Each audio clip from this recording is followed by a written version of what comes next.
My name is Father Michael. I am teaching a class about morality for the pre-Cana group.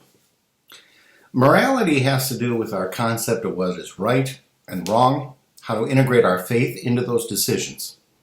Now, we all know that the commandment of Jesus is to love God with all our heart, mind, and soul, and love our neighbor as ourself.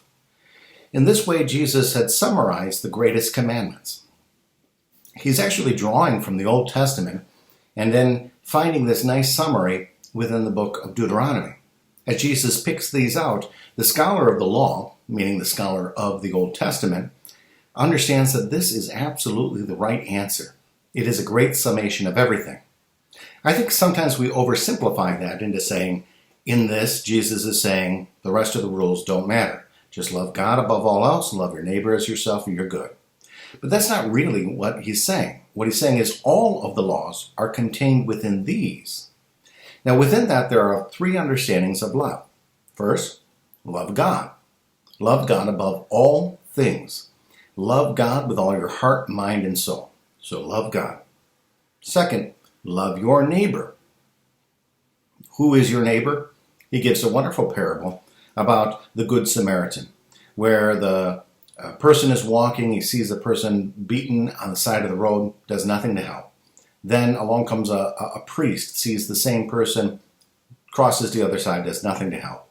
And then along comes the Samaritan, realizing that this is not one of his fellow countrymen, but nonetheless, because he is in need, he is his neighbor and takes good care of him. And Jesus said, who's the neighbor? Well, it's the one who does the right thing. So take care of those who are in need. But interesting the way Jesus says it, love your neighbor as yourself. So there's a third love there, to love yourself.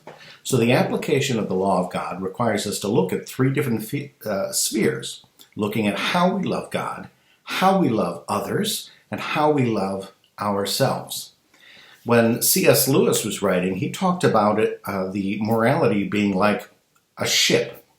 Now, if the ship is in ship shape, it's not going to sink. It's well taken care of. The hull is solid. The masts are ready for use. It's nice and clean. The ship shape is like looking at ourself. You need to keep yourself ship shape. Make sure you're taken care of. But then he says that's not the only thing. If the ships don't coordinate with each other, they'll ram each other. And that, of course, is not good for anybody. Then they'll end up sinking into the ocean. So they need to coordinate with each other so that they keep each other safe, so that they're not bumping into each other and that they're kind of on this parallel setting.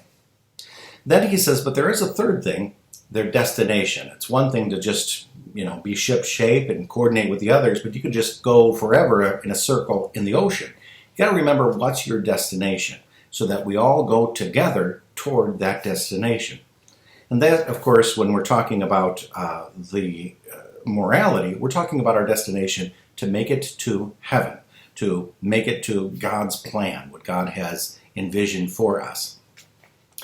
So when we look at the first part, ship shape, love yourself, it means that we respect our own life, that we take care of our health, that we do not compromise our freedom, but we use our freedom with responsibility. And that we continue to develop our skills, our abilities, our maturity, that we recognize that we have gifts that, given enough attention, they become something that we can offer to others, something that'll take care of us. Perhaps some examples of messing this up might be if somebody overindulges in alcohol and becomes addicted to alcohol. So they've limited their freedom, they've limited their gift of thinking, they've spent their money that could have been resources used for other things. This is not good for the individual. Or somebody who is engaging in self-harm actions, whatever that might be, perhaps they're bulimic, perhaps they're cutting themselves. Those things we would say are immoral because they harm the individual. You are a good person and you need to be respected. Study. We think it is actually a human right to have access to some level of education and that we should take advantage of that. Continue to develop your mental skills as well as your understanding of the world around us, and when it comes to spiritual, understanding what has been revealed to us. What about sleep? You got to take care of yourself, and that includes sleeping. We are not just meant to go, go, go. God designed us to rest, to sleep. We all know how it feels to have a good night's sleep. And when we don't have a good night's sleep, we're very cranky, and that changes our attitude about everything. Proper diet. This is where I'm not so good at. You got to take care of your body. You got to bring into your body that which is healthy for you and that which is not going to make you sick for the long run. Not just go for what's tastiest, but going for what's going to make you healthy, and do it in the right proportions. Exercise. You got to make sure that you're ready to walk, to lift things, to help other people. We can't do that if we are not taking care of ourselves by exercising, making sure we stay physically fit to do so. The key to all of this is moderation. Not just indulge in what we like, but doing a moderate amount of each of these things so as to keep ourselves balanced. And in moderation, we stay balanced. The trap that we have to watch out is self-indulgence. When we like something, we tend to want to do more and more of it, but our experience is that ends up harming us in the long run.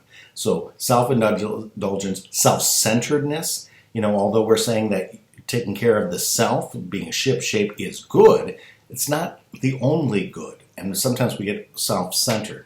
Or to look for the short-term benefits and ignore the long-term consequences. Those are the traps we need to avoid. The second level, where we're talking about coordinating with the other ships, the sense of community, the sense of who is my neighbor. Again, the law of love comes into this. We are to respect others. Now, if you love yourself, now you know how to love others. Treat them the way they want to be treated. Well, how do I know how they want to be treated? By the way that I want to be treated. I want to be treated with respect and love. And so that's how we do it. We put on an empathy. I understand what people are like because people are people. They're all pretty much the same. I know what they're expecting. It doesn't mean do whatever they tell me they want, but do what's really good for them because that's what I want. I don't want you to, if I say, give me whatever's in that box, but there's a rattlesnake in that box and I didn't know it, it would be wrong for me to give it to them. Well, they asked for it. No, to do what they actually want, what is actually good for them, and we can use empathy to understand what the other person might want. We don't limit other people's freedoms. We give them the information they need. This is one of the things with advertising. We don't lie to them in advertising. We give them the proper information so that they can make a good decision, because otherwise they're not free in making those decisions. They don't have the tools to make a free decision. Nor do we enslave somebody, force them into doing something they shouldn't do. We take care of their health. Just making sure that the other person is healthy. If you see somebody in need, like the parable said, go and help them. Take care of them. But not only that, don't do risky things that might risk the health of other people. And don't just say, well, my factory is spewing out a bunch of smoke, but at least I made a lot of steel. But take into consideration, what are the consequences of that smoke? Does it endanger the health of other people? Development. We need to help other people develop as well. Like I said, this is part of our understanding of human rights. If there are people in developing nations that we would want them to help us if we needed help, we should help them in their development as well. And of course, a recognition of the gifts that other people have. Everybody needs to be recognized that they have gifts. Otherwise, they feel useless, they feel unimportant. And to recognize the gift that somebody has is not just saying they're good at all things, but they're good at this. And give them a chance to use their gifts. Even if they're not as good as other people, give people a chance. The key is being empathetic, to treat other people with compassion, with a sense of, I know what life is like for me. Your life is not all that different from mine. Therefore, I do know what you need, at least to a certain level. Do unto others as you would have them do unto you. The trap would be to do so at the expense of ourselves, that I now diminish my own health, I now enslave myself, or I disrespect my own dignity just for the sake of the other person. It is not just do for everyone else to the expense of myself. I am able to do sacrifice for other people, but I'm not able to, totally, my self-worth, my self-dignity, my rights should not be expendable. We shouldn't just do things to appease other people, but to really look for their true good, which takes wisdom, which takes study, which takes patience, to seek not just the honors of other people, not just the favors of other people, not just so other people would you would appear good in their eyes, but to do what is truly good for them, even when they're not looking. Then we come to the destiny, the where are the ships going? What is the final voyage? What is it that God wants us to do? What is God's plan, and how do we please the Lord? Now, this is really about who we are. We are the only creatures God ever created that ever thought about who made me. And in the process of doing that, we came to a relationship with God and desire to please the Lord, desire to honor and praise the Lord. And this is what the Lord wants. So he actually taught us how to do that. If you look at the commandments that God gave us, the 10 Commandments or the other laws that God gave us, we can say that it is truly God's desire for us to go to heaven. It is God's desire that we do good and avoid evil. It is God's desire that we do what is best for ourselves, for our community, and in the process giving honor and praise to God. So that it's all really, every law that God has actually has a reason behind it. It is not arbitrary things. It's not like God saying, this is my favorite color, arbitrarily picking one. But he says things like, I want you to rest once a week. And I want you to honor me by doing so. Because guess what? You, as a human being, you need rest. You need rest. So I want you to do that. In the Jewish days, they didn't have the health codes that we have. So he wanted them to avoid eating pork. Of course, that was a health concern, if they could get trichinosis. So the Lord didn't arbitrarily pick things. However, because they didn't understand fully the law, the reason that God did make these rules, they made it a symbol. That's what God asked us to do. Think of a mother trying to talk to a child. Well, why? Well, why? Well, why? And the mother finally says, because I said so. And in some way, we've taken our morality as kind of saying, well, it's because God said so. But God has a reason behind it, and it's mostly for our collective good, the good of the individual as well as the good of the community.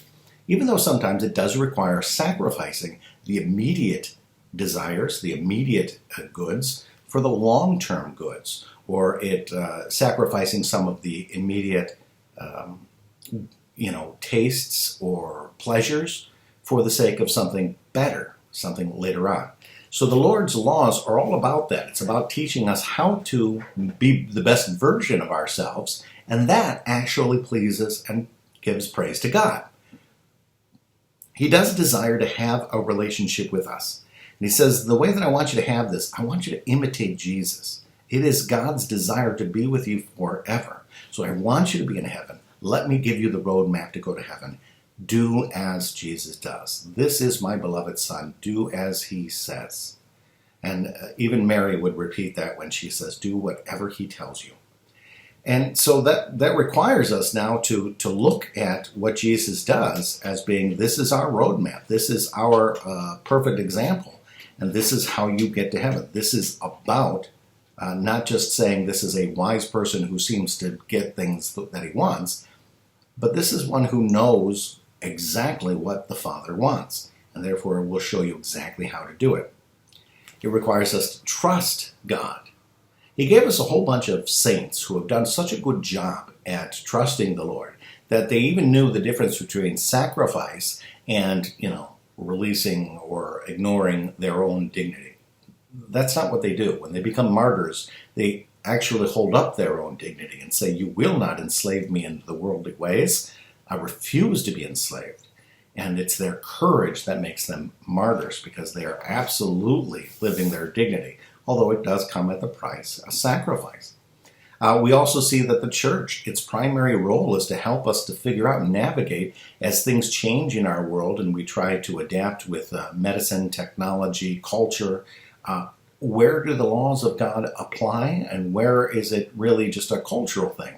So we really have the church to help us to interpret those models. And the church has to be very careful that it continues to look at the good according to God's plan, according to the actual common good, the good of the other people, and not fall into, That's just what I want. That's not what benefits me over the multitude.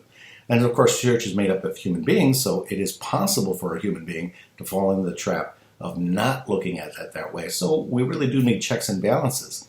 I really do appreciate that the Catholic Church has a hierarchy, so there's always somebody you can report to and say, that one's not doing a good job. Whether it's a volunteer or a pastor or a bishop, there's somebody we can call and say they're not doing what they're supposed to be doing. Where other churches, that's part of the poverty of having a church that's kind of their own thing. They have a really good speaker, a really good message, and all these people come. But if they ever change the message or if they ever take advantage of that power, who do you report them to? And so that's a difficulty. So the biggest trap is, when it comes to that third level, is that the ends justify the means. As long as I say it's for God's glory, I can ignore the well-being of the people or even myself. That is absolutely not acceptable, because the law of God really includes taking care of ourselves and taking care of each other. So the law of God is not arbitrary, but actually very serving. It serves us. You would be far better off obeying God. And he puts it this way. Jesus explains it. He says, what parent among you would give your kid a snake when he asks for an egg? You just wouldn't do that. And if you, who are so imperfect, who are, oftentimes wicked, you know how to give good things to your kids, how much more does God, who is all good and loving, know how to give good things to us? God's not going to dupe you. He's not going to hurt you. So therefore, trust him. Trust him. And even when the law doesn't seem to be like, well, that seems like you're not letting me have fun. You're taking away my freedom. He actually gives you a choice. He doesn't take away your freedom. But he's saying, follow this and you will be happier. I promise you. And it really gives glory to God when we follow through with his law, because it makes us better people and a better person. And he knows that that's what makes you so wonderful. So there are laws that are of God. And we, talk about the Ten Commandments. We talk about Jesus' example. We talk about the church and the way that they do things. And then there's law of the land. Laws of the land include like physics. It includes traffic laws. It includes, taxes. It includes even some of the parts of the canon law that the church does in order to talk about the rights of a bishop or of a religious community. There's lots of laws that are developed so that we can work best with each other. And they're imperfect. The laws of the land are very imperfect. The best laws that we have are the laws of nature, which include like gravity and things like that. And those are, you'd think that those are unbreakable, but once, that's kind of the thing with science, is they keep discovering that things don't quite match what they expected. But they really are, they're static. They are what they are. The other is God's law. God's law is perfect, and God's law shouldn't change constantly. It needs to be adapted to a culture, to a time and a place, but it is steady. God doesn't change every couple of days based on his mood. The principle of subsidiarity is an important rule for morality. It means the lowest level of governance that can take responsibility or make a decision should take responsibility or make a decision. So is this a decision of an individual, of the parents, of the principal, of the mayor, of the governor, of the president, of the bishop, of the pope? Who has the authority? Now you might say, well, the pope has the authority over everything. That's not the case. That is not the case. There are lots of decisions that the individual makes decisions on. There are lots of decisions that couples make together, that parents need to make. It would be inappropriate for me to make the decisions for the parents, just as it would be inappropriate for the parents to make the decisions of the pastor. Each one has their level of governance and responsibility and decision making. And so we have to be very careful about that. So when it says like, how much money should I pay in my taxes? That is not a decision that an individual makes. that is a decision that the state makes, or federal. That's the level that it happens. So what about a decision like, what should I eat for lunch? Now, if you're young, if you're a child, your parents will make that decision for you. Perhaps they've given that authority over to a school who makes those decisions, but always the school is subject to the parents. But it would not be appropriate for the priest to then change that. Now, that being the case, there are some things that, an individual might make a decision that wasn't their decision to make, and it was against what morality of the church teaches. For instance, are you allowed to date this person? That's an individual choice, except for the other person. If that other person is already married, then the answer is no. And the authority does not lie within the two individuals. If that person is married, that authority now lies in the law of God that holds marriage to be sacred, and therefore you are not to then enter into other relationships. So you can see, you might say, nobody could tell me who I'm allowed to date or not date. Actually, yeah, you're not allowed to date, little kids or married people. That's where the line comes. And so the lowest level of governance that can make the decision or take the responsibility should. When we break the laws, in the laws of the land, we end up going to court. We could get jailed. We could get fined. When we break the law of God, it's called sin. Every time we have a temptation, we're aware that an option is available here. And I could do the law of God, or I could go against the law of God. If I choose to go against the law of God, temptation in and of itself is not a sin. It's just understanding the options. But if I choose to go against the law of God, then I sin. I offend God. I offend other people, perhaps my family name or my church community.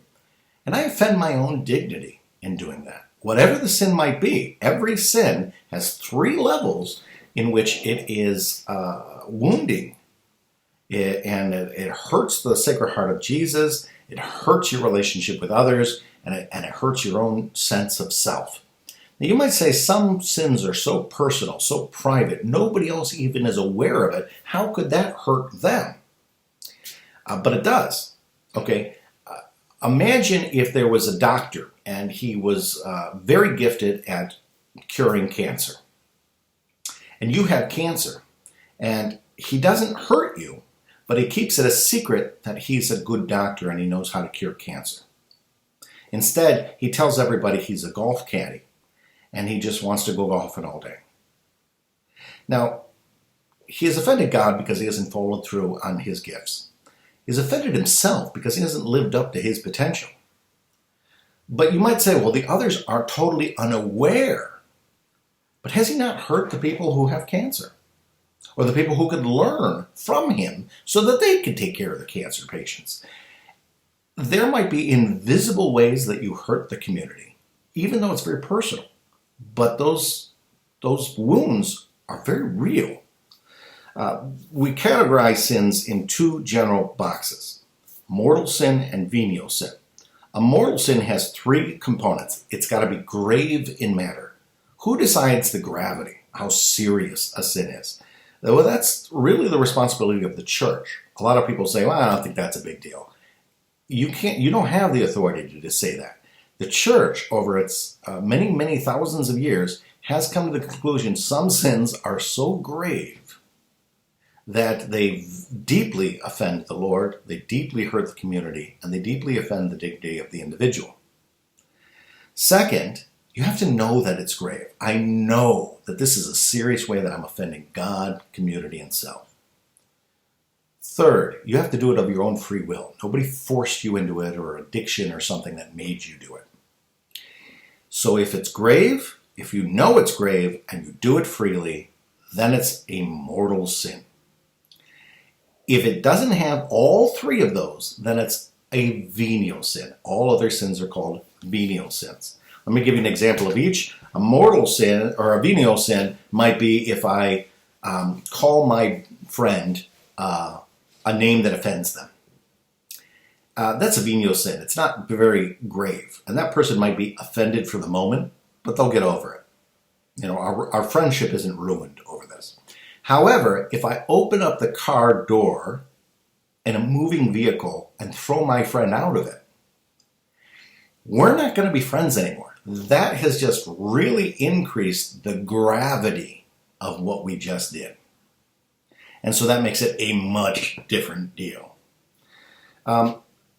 C.S. Lewis has an interesting way to put this. What if somebody walks onto a bus and they trip over somebody's foot who was inadvertently just sitting there looking out the window, and they apologize and they help them up?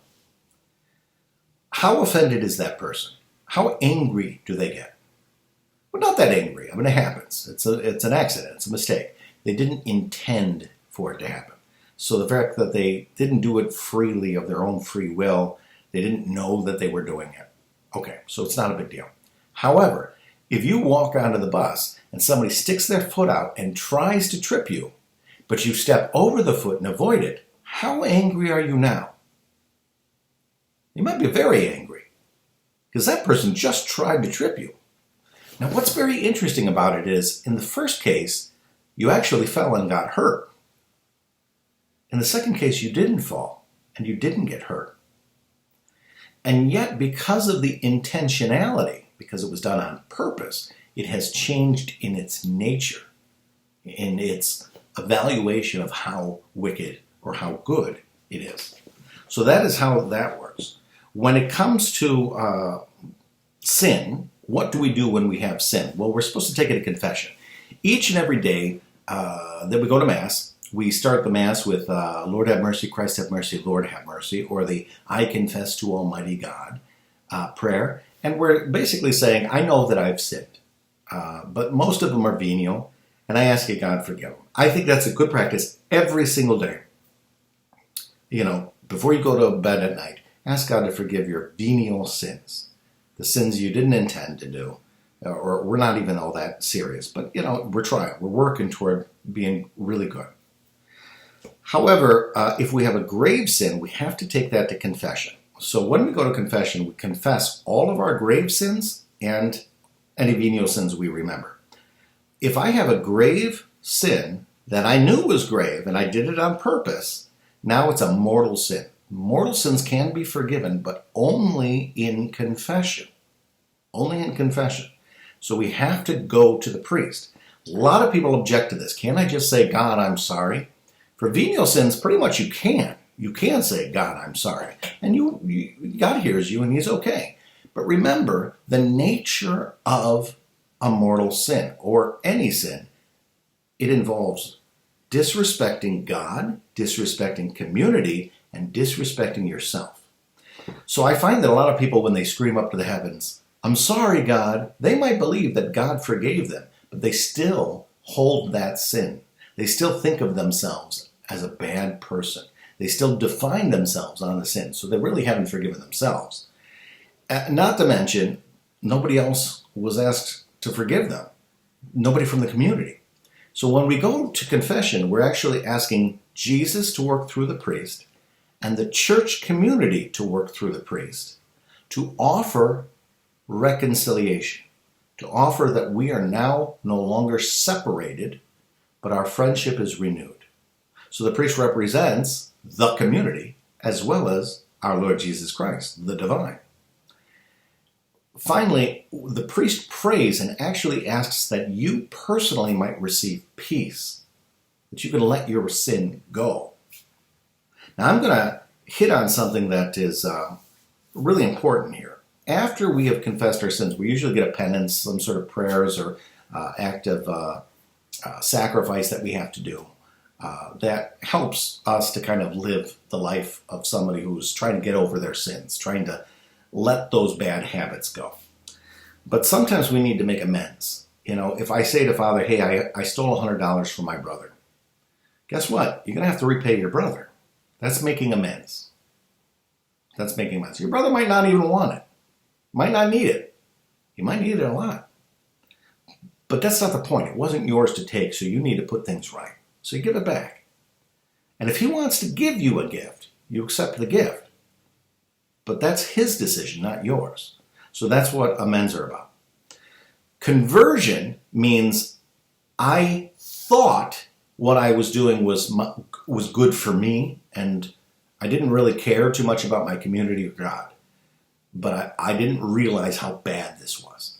And my conversion is I turned around and said, I no longer distrust the law of God or the interpretation of the law of the church. That I actually understand that that's in my best interest to live according to the law of God, the way the church teaches me to. And so the conversion means I'm not going to keep going down that path. I'm not going to keep doing that sin. I have come to understand and trust God and church. And so I turn around and I go the other way. So that's what conversion is all about. Naturally, we're all got bad habits. Sometimes they go all the way to addictions. We have to work on that. We should help each other. This is why we don't judge each other when we've sinned, but we don't just continue sinning. We have to help people break those bad habits and prevent them from being in a scenario of the near occasion of sin. And if they can't discipline themselves to stay away from it, then we have to help them as a community. So if a person robs from the bank or from the store and they take from the register, well, maybe the store owner forgives them, but they're not going to give them a job with the money anymore because you've just shown that that's a weakness, that when that temptation comes up, you can't resist it. So you'd say, well, if you forgive me, don't you forget it? Not really. You forgive it, but you recognize you have a weakness, and you have to work on that weakness. And until you regain the trust of the other people that in fact that weakness has been overcome, no, I'm not going to put you in the near occasion of sin. I'm not going to put you in a tempting situation. And so this is part of the whole understanding that we do it. Now that being said, when you go to confession, that's between you and the priest and God. That's never ever revealed anywhere else. But the penance and the sense of going out and making amends is really on the individual. I'm not going to. No priest is going to police you to do that, but you need to do that on your own to kind of start the process of overcoming bad habits, addictions, weaknesses, and that's how we do it. All right, so that's I'm just giving you an entire semester worth of morality in a very short period of time. Let me hit some of the big issues. When I hear people say, the church's got too many rules, I know they're talking about morality. They don't even know half of it. There's a lot of laws in the church that most people never encounter. So there's more rules than you have any idea. But really what they're talking about, rules of life, the way to live my life. And that's morality, what's right to do and what's wrong to do. And we develop, learn, and are taught so that our conscience can make a good decision using all the factors and pieces that they know. And if you have a well-developed conscience, we believe you'll come to the conclusion as Jesus would come to.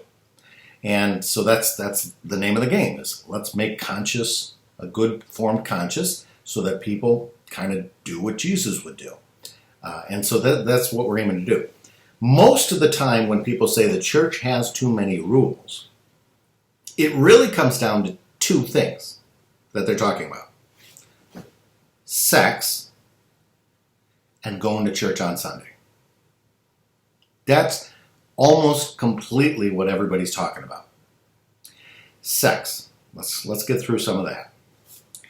We teach that adultery is unacceptable. That Jesus himself said adultery was unacceptable. That the Jewish people were taught that adultery is unacceptable. What's adultery?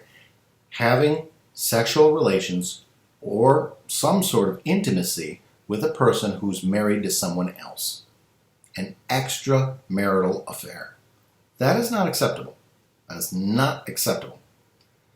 2, fornication. Fornication is the sin of having sexual relations with somebody who is not your spouse, but is not married to somebody else. So you have not gotten married together, but you're already pretending like you're married. You're letting your bodies experience the rights that married couples have, even though you're not married. One of the biggest reasons why we have that rule is because we really want that sex be connected to a deep commitment. And that deep commitment is said publicly, and the community helps you to maintain that unity. If you don't have that level of commitment, giving your body and your sexuality over to somebody, I mean, the world knows this now. They're falling deeper and deeper into this pit.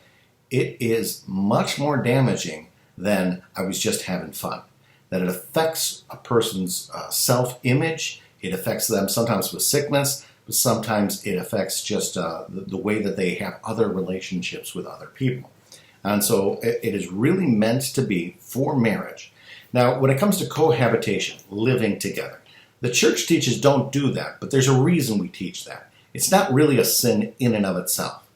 The problem is when you're living with each other, especially if you're attracted to each other, then you're in the occasion of sin. You're tempted. You're tempted to have sexual relations with each other.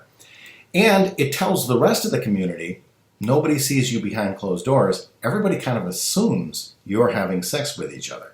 And for most cases, when they're living together, they are having sexual relations with each other, even though they're not committed in the marriage commitment. So that's why it really has to do with fornication and the public view of it and the temptation to enter into fornication. So that's what that's all about. The purpose of sex is really fourfold. It's pleasurable, so it's something very natural that people find pleasure in. 2, it's meant to bring children into the world. 3, it's meant to increase intimacy in couples. Okay, so it strengthens a love relationship with each other. And 4, it's an honoring and sanctifying of the other person. Okay, if you don't have all 4 of those, then you're doing something wrong. If it's like we're doing a dirty act, a hurtful act, something that's not consensual, something that is not commitment-based, something that is not growing us closer to each other, then it's immoral. Then it's not acceptable. So we don't believe in hurting. We don't believe in degrading. We'd say, what does the church have to say about me in my bedroom? Well, love thyself and love your neighbor as thyself. Okay? Which means you can't take advantage of people like that or let others take advantage of you. So that's the reason behind that. Homosexuality. Homosexuality obviously does not have procreation as part of it, so therefore it's not one of the 4 goods. I can understand very much loving each other. I can understand looking for physical pleasure. I can understand looking for a sense that we're growing in our relationship with each other. However, it doesn't need to be sexual. If we take that part out of it, yeah, you do lose the pleasure, the personal pleasures part. You do lose that. But since there is no possibility of procreation, the church says, no, this is not what sex is about. This is, you can love each other. You can be loving to each other. You can be committed to each other. But it's not a marriage, because marriage has a lot to do with having children. And it has a lot to do with modeling other marriages which are designed for having children. And so the fact that homosexuality is not procreative is a big reason. Now, there's other reasons why homosexuality has run into problems in our culture. A lot of people, because it's not that homosexuality is not procreative, you can't have children. There are a lot of people who then become promiscuous, and there's a lot of self-degradation, and there's a lot of times in which there's alcohol and drugs involved that really hurt somebody's dignity, and a lot of being taken advantage of. It's not in all cases. I think a lot of times our culture likes to put up that perfect couple and say that's what we're talking about. But that's not what the statistics are showing. They're just showing that there's a lot of people being taken advantage of in those circles, and so all of that is just part of it. It's like I kind of think of it as once you've taken the step to say I don't trust the church's teaching on this, you kind of enter into a room filled with almost anything goes. And there's a lot of pain that goes along with that. And we'd like to see people avoid that. Transgenderism, that's a big one right now. We don't believe that God made a mistake when he made you. If he made you a man and you had feminine characteristics, so you're a man with feminine characteristics, doesn't mean that you should be dressing up or doing surgeries to fix that. It does mean that you do need support. Sometimes it's your environment that created it. Sometimes it's biological. Or a woman who thinks that they're a man. But it's not really something we want to just say anything goes. A man is a man and a woman is a woman. And their bodies are made the way that God intended them to be made. And they're able to have children, but only with the opposite sex. So the opposite gender. So to a Catholic perspective, any attempt to change all that is really trying to say that God made a mistake, and we're trying to fix God's mistake. And I don't believe that God did make a mistake. Abortion, people use abortion a lot of times because they use it almost like a contraception, even though it's after conception. So they just basically don't want the responsibility of a child. Now, there might be some very good reasons why they don't. They might not economically want that. They might not be in a stable relationship, maybe even an abusive relationship. And so it's not a good environment to have a child. And so certainly we don't want that. So step one is we want to avoid fornication or adultery or abuse or rape or any of those things. We do not want people to be taken advantage of. So that's step one. Step two is if they are pregnant, we need to take care of them because a lot of times they don't feel the support from the normal networks. And so we are not called to be judgmental and shame them, but to help them in all ways that we can in preparation for them giving birth, medically, financially, emotionally. Now, finally, sometimes it's true the child needs to go up for adoption, or that the mother is going to be a single mother and is going to need a significant amount of support. And so we need to be there for them. I suppose because all of those situations require so much sacrifice, the potential sacrifice of physical health, the sacrifice of other futures, development, schooling, career, that a lot of people say in order to avoid the consequences of having a child in the world, we legitimize abortion. The church says no. The two don't match each other. Though those consequences are very real and very serious, life-changing consequences, ending the life of a person is not respecting the dignity of the person. We'll say, well, no, it's not a person, it's a fetus. Well, for the church, it's very clear to us that that fetus, and science supports us on this, that fetus is an individual human being. And lots of arguments go back and forth about that, but that's what it really comes down to, is we believe that's a true human being, and therefore worthy of respect and not to be killed. Sterilization, a lot of couples, they get to the point where they don't want to have any more children or even, find it risky to get pregnant. But we do believe that it is better to use the natural family planning to the best of your ability. This is when it gets really, sterilization should not be the quick fix answer. I'll just do this, and then we can have as much sex as we want without worrying about kids. We have found that statistically speaking, it leads to some sort of degradation of the act of intimacy. So it doesn't bond the couple as much as before because it becomes almost inconsequential, which was the intention. I don't want consequences of pregnancy, but it becomes inconsequential. It's not so special. At least that's what the stats are showing. It also sometimes leads to infidelities, and it leads to sometimes feeling bad about oneself as a man or a woman. Like somehow they've taken what was healthy and made it no longer functioning on purpose. And so there's complications there. Again, that one in particular, work very closely with your priest, with those who are doctors, medical, because of the nature of it. that might need further conversation to make the best choice possible. But the choice will be yours because of the law of or the rule of subsidiarity, the principle of subsidiarity. The decision is yours, but we need to develop your conscience. What's the right way to do that? And that one in particular is it seems like black and white, but it can be difficult. Artificial contraception, that is not something we do. Kind of along the same lines, you're prohibiting the normal natural function.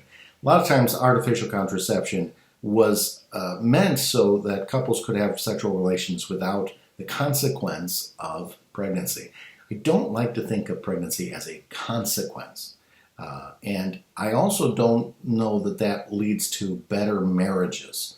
It seems that it ends up being people who are not ready to commit to each other are using that so that they can get the pleasure without the responsibility. And that's when it comes really complicated. They might say, well, we really love each other, but I don't know if this love will last. So they have an immature love, and they want to just enjoy each other while they can, or hopefully build into a serious love. But it's better if you have a serious love and then enter into intimacy. So the church's teaching is artificial contraception is not acceptable. Natural family planning is much better, and you can ask your classes about that. So that's sexuality in a nutshell. And yeah, it seems like there's a lot of rules. It's just a different context of the same basic rules. There are other things. We don't believe in mercy killings. A human life needs respect. You don't kill somebody because they're sick. We need to attend Mass. You need to be with the community. You need to give glory to God. Everybody says, well, I pray, but I don't need to go to church to do that. First of all, you probably stop praying at some point. The discipline just isn't there. We need each other to help keep ourselves on the straight and narrow to pray often. Second, so you're telling me you pray, but you just won't pray with me. What's wrong with me? So why don't you want to be with this community? Well, I just don't want to make the commitment on Sunday morning. There's so many different options, but a lot of times it becomes just excuses. Now, there are people that are like medical professionals that work during that time, and they need to talk to their pastors and come up with other times. You're a firefighter, you got to work on a Sunday. Of course you do. So you got to talk to your pastor to come up with another plan on how you're going to do that. But you can't just ignore your community, especially when that's the way Jesus wanted us to do it. Not just you talk individually. He wants you to receive the sacraments, and he wants you to be in community with each other. And maybe you're there for somebody else, maybe they're there for you, but you never know if you never show up. And so unfortunately, really comes down to this. People are bored. It's not as entertaining as all the other options they have. Granted, we work on it, we try to do the best we can. No, we're not a movie theater. It's just not going to be like that.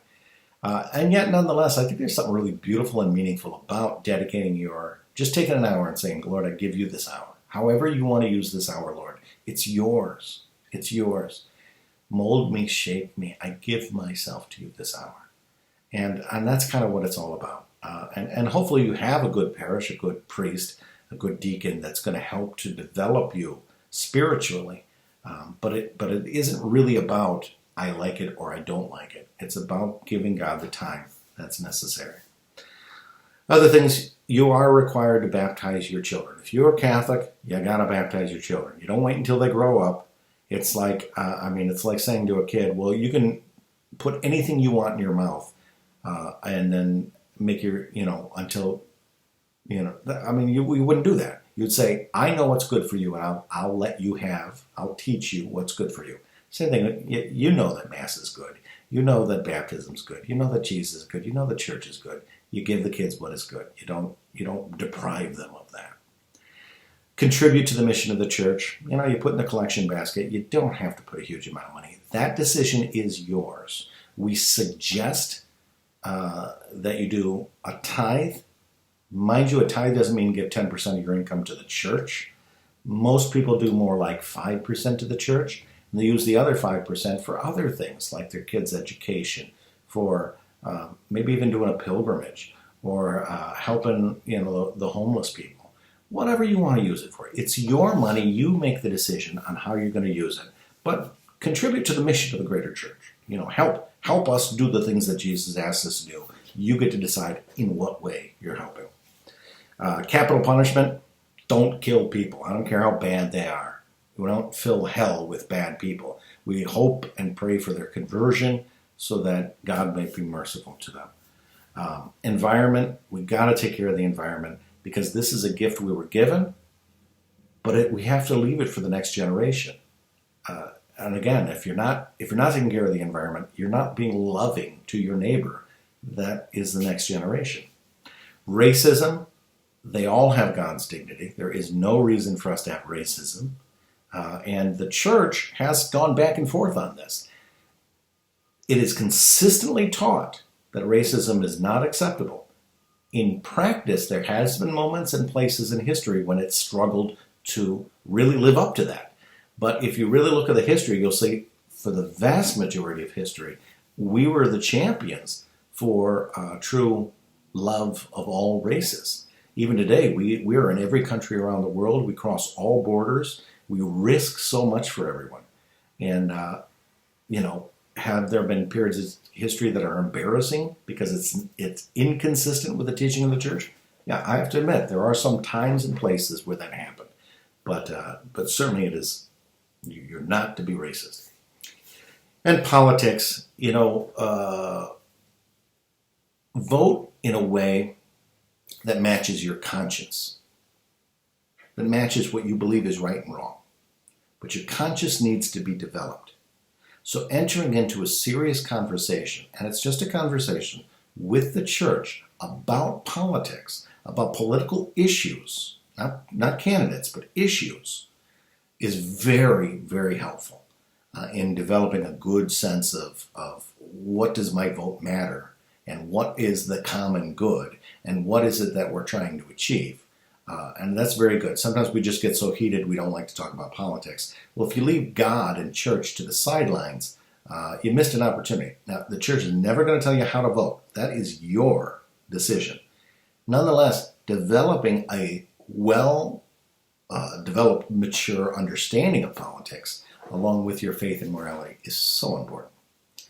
So that's morality in a nutshell. I thank you so much, and I ask Almighty God to help you in finding your trust of God, His law, His church, participate in your own growth and development, and to recognize that God and church, they want your very, very best, the best version of yourself, the best holiness and happiness for you, and for the community at large.